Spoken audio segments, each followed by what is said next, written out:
Hi, this is Daniel Hutchins, and today we are talking about an article from our friend Screenman. Yep, the popular site that I use as a friend for my YouTube article discussions. So today from our friend Screenman, we're going to be talking again more about the Suicide Squad, since it is a very hot topic of the universe right now. So, on a further note, this is about Joel Kinnaman. He says that Suicide Squad 2, his character, Rick Flag, is completely different from that of the original. And we're going to find out more about that. So this was from 15 hours ago. And Joel Kinnaman says the Suicide Squad's Rick Flag was completely different than the character of the David Ayer Suicide Squad of 2016.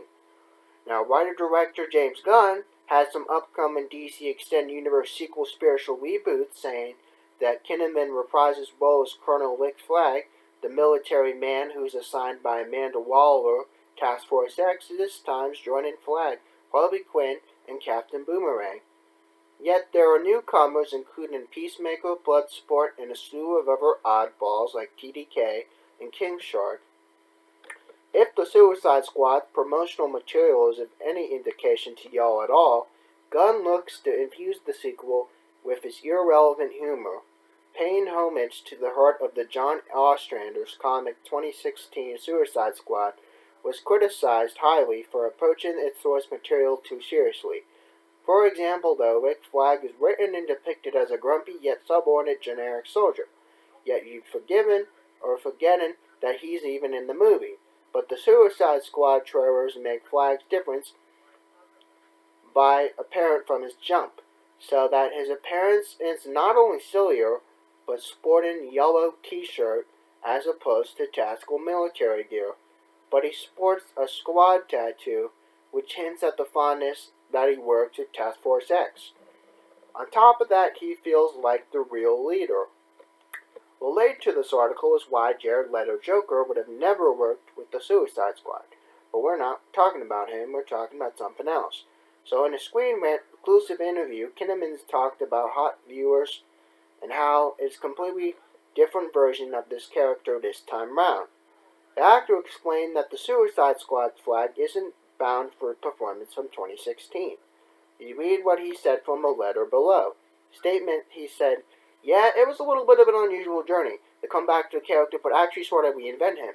James Gunn's Suicide Squad feels like it's a different universe than that of the David Ayers, and his take on the character was totally different from the first iteration. A first conversation I had with James, I just said, like, look, I'm not going to try to bound for what I saw in the first film, but sure, I'll bring some of what into that, so it doesn't become so weird. But I'm going to let the character be what it needs to be for this universe." And that's some pretty hard good stuff, y'all. So, given Warner Brothers and DC's abandonment of the Snyderverse and the implementation of the multiverse via The Flash, Gunn just doesn't know which universe his Suicide Squad operates for. But for all we know, Suicide Squad could take place in different universes than of the 2016 counterparts. But Kinnaman went on to praise that Gunn's take on the DC property, calling it one of the most entertaining films ever, and the changes had made Kinnaman's character an indicative of Suicide Squad's tone. Instead of resentment, Flag feels mild irritation riddled with the affection of Task Force X, saying things we don't leave one of our own behind, and that's kind of our thing. In response, saying something like suicide, he's clearly more of a necessary centerpiece, surrogate for the audience in Gunn's film, and is expected to have memorable chemistry with Harley Quinn. More on that later, but again, you check that out yourself, guys. But the Suicide Squad sees Flag in his collection of supervillains dropped on the remote island of Corto Maltese, the Battle Starro, which is a giant starfish set for world domination. Gunn has hinted the high death toll for the film, even going as far as saying 2 character deaths. In particular, which will make them cry, it would be a shame to say goodbye to Flag, especially since we're only getting to know him. And he's the leader.